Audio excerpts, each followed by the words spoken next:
SaaS Therapy.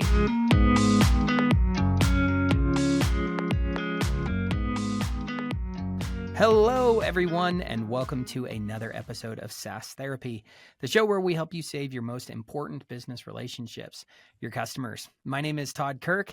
I am joined by the appreciative and the astute and the applauded Casey Trujillo.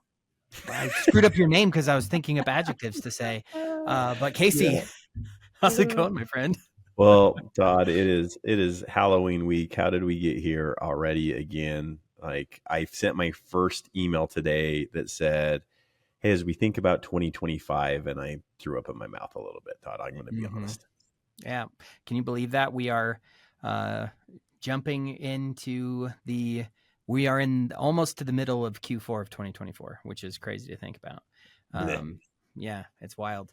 And not only is the fact that the time of the year is ticking away scary, but you and I just last week had a chance to be on site with customer success managers and customer success leaders at the Zero In conference. And we led a session. And one of my favorite things to do in a session is interact with the audience. We decided to do a live survey, and we had pretty much everybody who attended participated and answered. So we had dozens and dozens of CSMs tell us about kind of how they see their role today. And there were some big takeaways from that I thought were in some ways a little spooky, maybe to go in theme with the moving towards the Halloween season. But I thought it would be helpful for us today to go through and have a little bit of a discussion around each of these different talking points and see what are some of the insights that we can learn getting into the mind of people in the CSM world. It was therapeutic for me. I think it was therapeutic for them to actually sit back and think through how they see their jobs and what they do.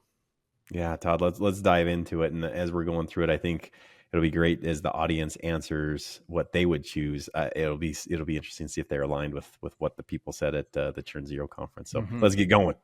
Yeah. So for those listening today, what we're going to do is go through the questions we asked to our live audience and give you the breakdown of the responses that we got from the full room of people who attended. So the first question that we asked in our survey was, how would you describe your primary role as a customer success manager? So, and we gave them some options: relationship manager, product expert, customer advocate, renewal specialist, or product trainer. What do you think the top selected item was there, Casey? Well, I know, because I'm looking at the answer, so I have to make a bad guess. No, come on, don't. You ruin everything. No. So Casey, tell us the breakdown of what they said. Now that I was trying to give people a chance to think about what their answers would be, but now that, what do you think the top ones were? Casey, tell us, what were some of the results and what jumped off the page to you? What jumped off the page to me was what people said they thought they were, or their primary role is, and what they said it was not. Because we gave them a bunch of options, and there was some gravitation to definitions, and some they didn't really like so much. And so this is the one that scares me, Todd, and this is where I feel like customer success is. Obviously, we've had many guests on here that say, hey, customer success is still a growing job. Like we barely have had customer success reps for the last 10 to 15 years. So this is something that's still evolving. So I think this answer proves it. The number one answer that people gave is they believe that their primary role is a relationship manager. Nobody chose renewal specialist. That really jumps off the page to me. That's crazy. Zero people see themselves as like, it's my job to make sure people keep paying us. Yes, at least in this audience. That was in this audience.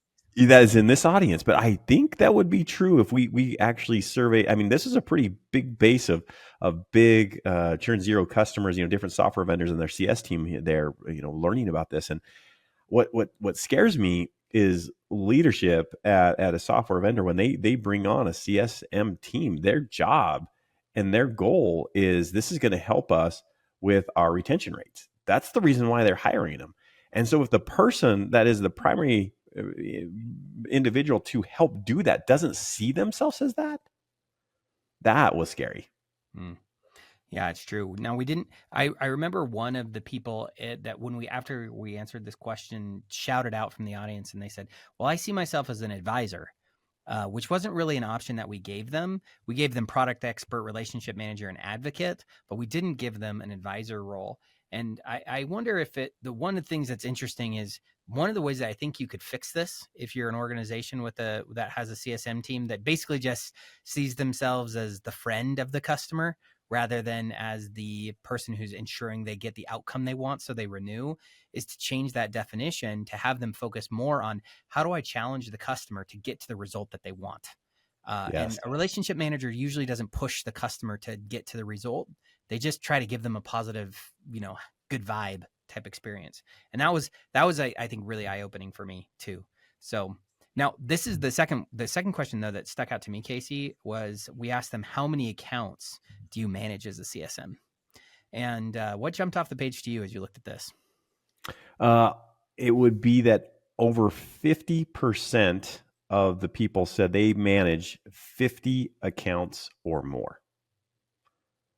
50 accounts or more. So if we go back and say to question one, where everybody said, or a majority, I shouldn't say everyone, majority said that I'm a relationship manager. How do you have a relationship when the majority of people are dealing with a 50 plus accounts?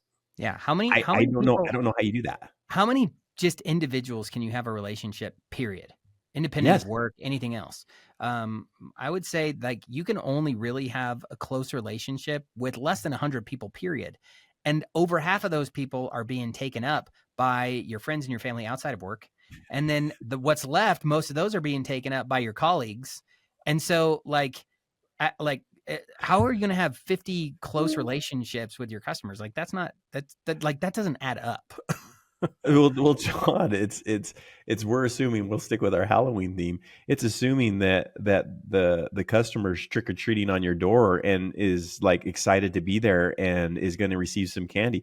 You're banking, even if you could have that many relationships of 50 plus, that's assuming that the customer actually wants to talk to you.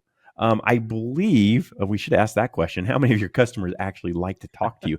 Like, everybody has at least 20% of your accounts that they're dark and you're trying to find someone, or you have another 20% that talk to you, but it's trying to find anything useful that they're really concerned about or want to strategize with you about, right?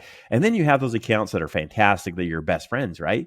But even you're assuming that everyone wants to be part of this. That's not even the case. So it just does not add up. It's scary. Mm-hmm. Well, can I say one other thing on this that I think is important for people to understand? Casey, I know that everybody's not looking at these charts. Maybe we'll have to put these charts up on LinkedIn Oh or yeah. something over a little bit. But when I look at this chart, you mentioned that over 50%, I think it's 57%, said they had 50 or more customers, but 44% said they had over 100. So Yes. of that, like the vast Yes. majority of those people who have more than 50 actually have more than 100. So like, it's wild to think that your very first reaction is, I'm going to manage a relationship, and yet you're dealing with over 100 customers. So it's even a bigger disparity there. And I think that's a big gap. So what's interesting too is if you go back and you look at how much time these CSMs are spending with their customers each week, just providing training. So one of the next questions that we asked was, on average, how many hours per week do you spend time training your customers? So I think a big part of their relationships, we're going to get on, we're going to teach them how to do stuff. We're going to help train their end users. They're going to love us because we're so, dynamic and interesting and we know so much. How much time do you think they're spending? Let's talk about the amount of time we're spending just training our customers each week. Yeah, Todd, I think this was surprising. So we had less than an hour, which there was a small 22%. percentage that said that. Yeah. And then 1 to 3, 4 to 6, 7 plus. So again, let's go back and do some math. If I'm trying to build relationships with 50 plus or 100 plus, if I'm spending 4 to 7 plus hours doing training and then prepping for the training, right? You just don't show up and do training, right? There's usually things you're preparing for. How am I a relationship manager again? Yep, you're like a really friendly support resource that they don't have to submit tickets for, really. Yes. Is what we're saying, right? Yes, and that's dressing up as someone who you're not. Going to our Halloween theme again, is you don't want to be that person. We get that. You want to be that relationship manager that's strategic. And because you're strategic, of course, people renew. So in that regard, you are a renewal specialist. But the math is not adding up. It is just not adding up.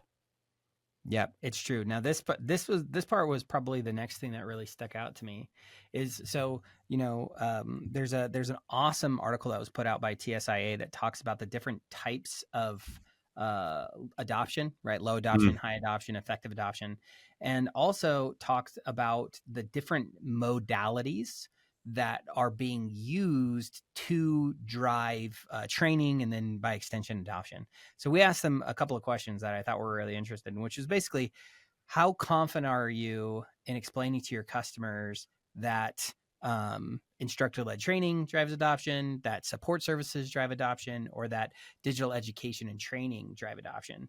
And so I'm curious if you were to guess kind of the level of effectiveness that people thought about when it came to like how effective are these things? How effective is training? How effective is support? How effective is digital scale? Let's talk about the reactions there because they were really similar in all three of those cases of what people actually thought when it came to, does this impact adoption, which was the thing they all said they wanted to do better at anyway. Yeah, this one, Todd, was like the first time I ever saw Nightmare on Elm Street, and Freddy Krueger scared the bejesus out of me. Like I couldn't sleep, and I was like 12 years old, and at a friend party, and I'm trying to pretend like I'm not scared, but I'm petrified, and I want to go home that night because of what I watched. That is the responses to these answers. So again, how effective is instructor led training, support services, and digital education in helping your customers have better product adoption? And everybody said, it's okay. Like, Yeah. For context, the way we asked this question was, I'm really confident it's good. I'm somewhat confident it's good. I'm neutral. I'm somewhat not confident that it's good, or I have no confidence that it's good. Yeah. And pretty much in every case, every everyone case. just said, I'm somewhat confident. Like, I think we're doing good. Now, the part that's crazy is that Casey, you then asked everyone to raise their hand and say, how many of you can actually measure it? You can look at and see, did we move the needle? And not a single hand went up. No one felt like everyone basically was going off of gut feel. They had no idea if they couldn't measure it at all. Like, hey, if we train them, it has an impact, which is also that's a little scary to think. It's like, we think we're okay. We know it's important. We think we're okay. I have no idea. So, Oh my gosh, Todd. And so you think again, going back to I'm spending 7+ hours of doing training, is that the best use of my time? Is that what I should actually be doing? Without having data, they had the founder, or not the founder, but one of the CEOs of LogMeIn. And if anybody remembers LogMeIn, it was, in that day where everything wasn't in the cloud. And this was a way that you could log into your computer and be able to control the computer no matter where you were at, right? Brilliant. And then the cloud came, and they brought in the new CEO, and he's like, hey, this is going to die. Like, we are going to be out of business so fast if we don't change our model. And one of the best practices that he gave to everyone there at the Zero In conference was data over emotions, because everybody was tied into the freemium model that LogMeIn has set up. It was a great company, one of the first ones to do a freemium model, and that's what they were known for.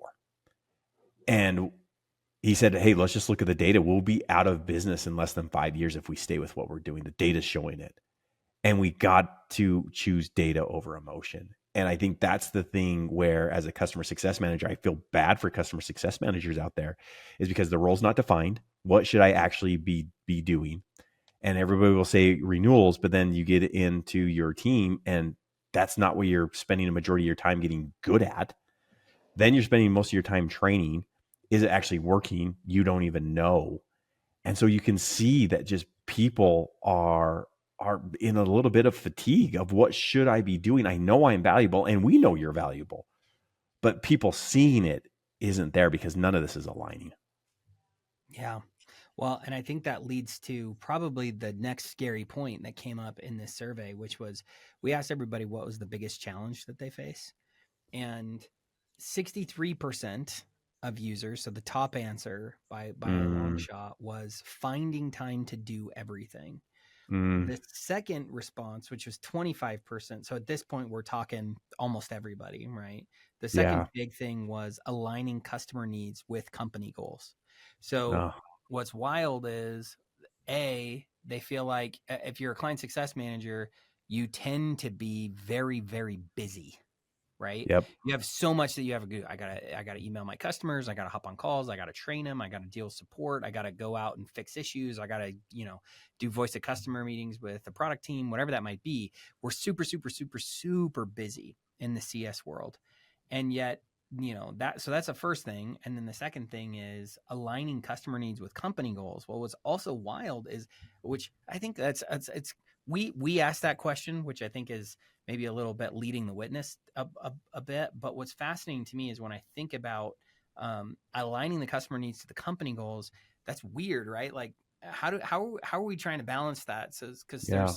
there's situations where we're trying to tell the customer to do the thing we want them to do to win the company goal rather than doing the thing the customer wants so they can get their goal. Mm, And so I think that's interesting too. But those were the two answers. And I mean, we asked other things, right? Like managing multiple accounts, create or meeting their KPIs, staying up to date with product knowledge. But the two big things out of all those different options we gave them were I don't have enough time, and what the customer wants and what the company wants are not the same. yeah. Todd, one of my mentors did a really cool exercise with me once because I was complaining that I'm just so overwhelmed with all the things that I have to do. And he said, okay, I want you to write down what is your main purpose, like the thing that you will be fired for and the thing that you will receive a raise for. What is the one thing you have to do to be successful here, according to your boss? And so, okay, yeah, well, I know what it is. It's selling deals. Okay, so revenue. Okay, you have to bring in revenue. I said, yeah, that's what I have to do. That's what I get right my bonuses on, my commission on, and that's what I'll be fired on. Okay, cool. You have 40 hours in a work week. If you got to control your schedule, describe your day for me and what you're doing to help you hit that goal. And I want you to write it down. So I wrote down everything I do in a day. And he's like, okay, so you could mimic that. I'm like, yeah, I'd make some changes, from Monday to Tuesday to Wednesday and how I follow up. But this is what I would do if I was in complete control of my schedule. Okay, perfect. You have 20 hours. What are you doing? I want you to go and cross off the things that you're not doing now. And then he reduced me down and he reduced me down and he reduced me down to I have 1 hour in the day to get to where I want to be in selling deals. He says, what are you doing in that hour? And it was amazing how clear things came into what I was doing in that. So for those of you that are out there saying, yeah, that is true. I am overwhelmed. I have so much to do. There's so much being asked of me. I challenge you to do that exercise. Like, what is the one thing that you will get a raise for and what you'll be fired for? Write it down and then go backwards. Start with everything that you would do and then reduce it. And you'll start to see and it'll crystallize the things that are most important to you. I love that, Casey. I think it'll be um, it's meaningful to me at least to think through that for my own life, right? Because I think this is a therapy session. We're not even to the homework portion, but I'm just gonna say, buckle up, guys. We might say that's the homework at the end of this Yeah. whole thing. So, okay. So the last couple of questions that really stuck out to me that I thought are worth talking through.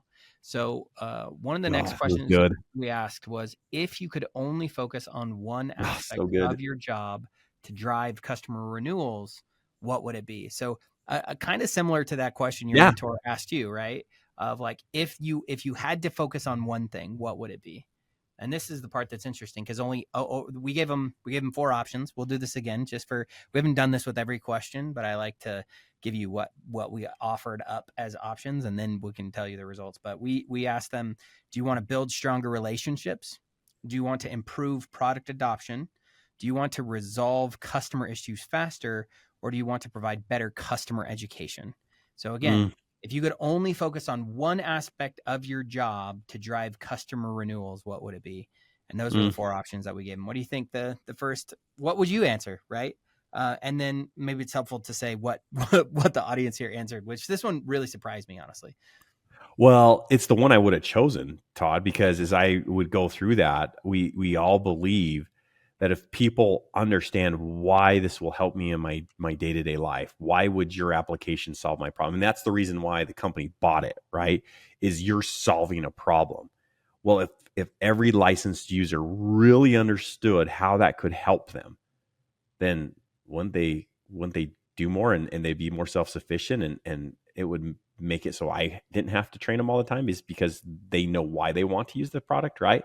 So this one was fascinating in that everyone, or majority, I should say, again, not everyone, Yeah, the over majority half. of the people, over half, said providing better customer education. Yeah, that was far and away the largest answer. The second one behind that was improving product adoption, which what's Goes interesting with there. customer ed. Yeah. So there's a for me, what sticks out here and what's scary again is that there's a disconnect between what the CSM sees their job is and what actually will drive the outcome they want. Isn't that fascinating? So building stronger relationships, they didn't see that as something that mattered towards renewal, obviously, because that was like one of the very few people actually said that. I think it was like less, like 15% or so actually said, I Yeah. want to build better relationships.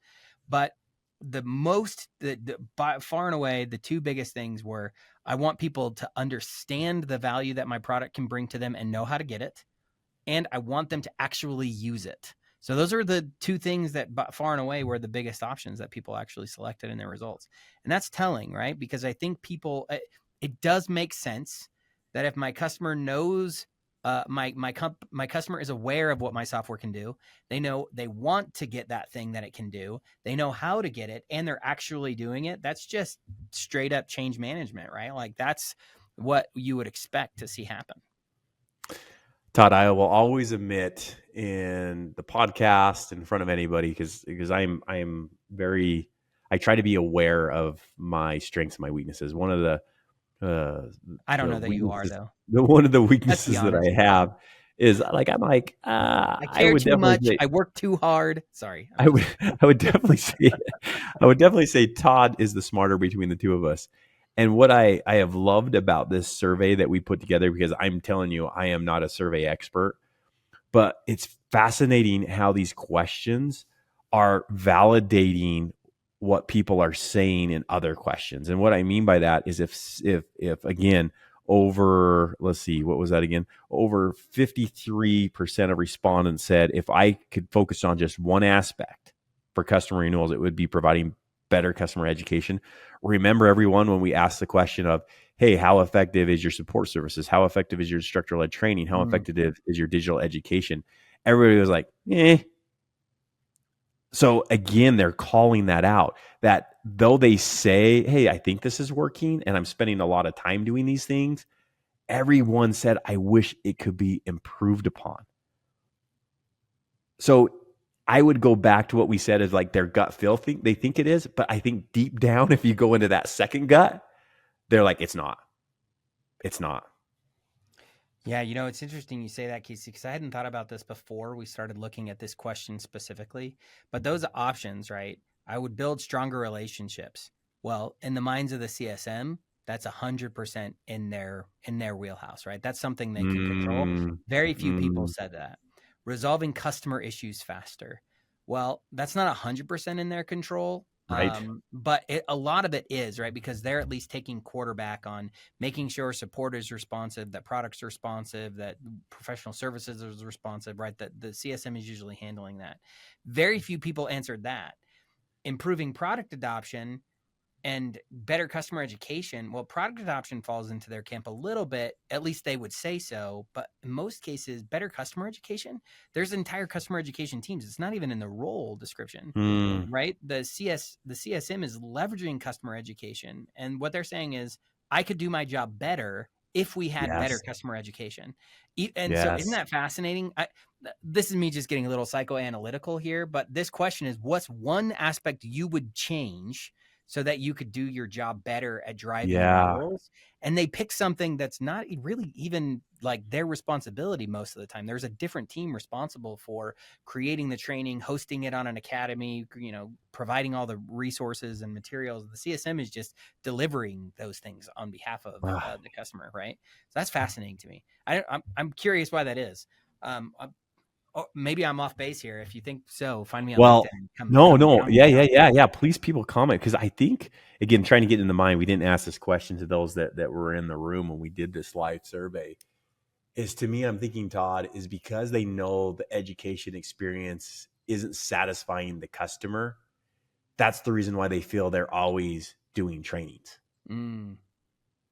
And if that wasn't eating up so much of their job, they could do those other things that they really feel that they're better at, which is, or that they were hired to do, which is that relationship matter, the relationship manager, being a better expert on strategy wise of how to implement this to get better business outcomes, right? So I think if I was putting myself in there, is they're saying, hey, I think I'm covering for a lot of people, and if that could get solved, that would save me so much time. Going back to their, hey, I need more time. Yeah. And by the way, we're not having this discussion to cause you to start picking fights with other teams. And but I love that. I'm just, as we're looking at these results, I'm like, that's fascinating. We said, what if you could control one thing, what would it be? And it's like, I'd make this other team do something better. Oh, I didn't really think about that. So this is probably the last thing we'll talk about, Casey, which is related to this idea. So customer education was the biggest thing that they wanted to see improved, or they thought as was one aspect that they could change about their job that would drive better customer renewals. And then we also asked them, what is the primary way that you drive your customers, you train them? What's the primary way that you train them today on your product? And we gave them a few options. And everybody, at least we had at least one person answer each of these different options. So it's a little bit better distributed here. But one was, it's all instructor led. We do a bunch of virtual instructor led training. The second was, I point them to my user academy. So basically, that's the customer education team does it. We send them a link. They go to that. Third was a hybrid approach that's mostly virtual instructor led training, but they do a little bit of e-learning. The next one was also hybrid, but mostly e-learning with a little bit of instructor led. And then the last one, which this was kind of fun too, was that there were a couple of people who said, I don't do training for my customers. And so that was interesting. So let's talk about this. You talk about not having enough time, not feeling like you're focusing on the right things. You wish customer education was better. What do you think? This blows me away, by the way. It was about 70, don't make me do the math, 73%, something like that, of users who answered a specific way. And that was, we do training. We just do virtual led training, ILT. Yeah, and maybe that's the biggest insight, Todd, is, again, going back to that TSIA article that you were referencing to, the most cost-effective way, the way to have the most consistent experience is through and the way to have the most reach potential. And the way to have most reach is e-learning, right? Yeah. And so, yet again, I think maybe one of those root causes of the challenges that are taking place is a digital experience. And I loved, Andrew Carruthers who we had on with Cisco, that said, hey, that people one won't get posted until after this one, by the way. Oh, they'll be posted after this one. So yeah, when that one comes out, listen to it, people, because he talked about that people want a digital experience. You think about how you learn outside of, or probably even in work and outside of work. You're looking something up on TikTok. You're doing something, you want something short, to the point. And if you see that thing's longer than 5 minutes, you're like, oh, next, I'm going to find a shorter video, right? You're always looking for the shortest amount of time to give you the answer. And so it's fascinating to think about. And Andrew said this, is people want digital. That's the way they learn all the time. What they don't want is your crappy digital experience. Mm-hmm. And I think that those thoughts of what he said are coming back to me in regards to this. And that's what the CS team is saying without saying it. Mm-hmm. So if I could do a really quick recap summary of what we talked about for people today. CSMs see themselves as relationship managers. They are overwhelmed with too many accounts that prevent them from actually achieving the goal of being a relationship manager, even though we're not really sure if that's how they should be defining their role, but that's how most people see themselves. They are also not focused very heavily on securing renewals, and they're spending all of their time, a huge portion of their time, just training their customers, and they see the biggest impact is better customer education.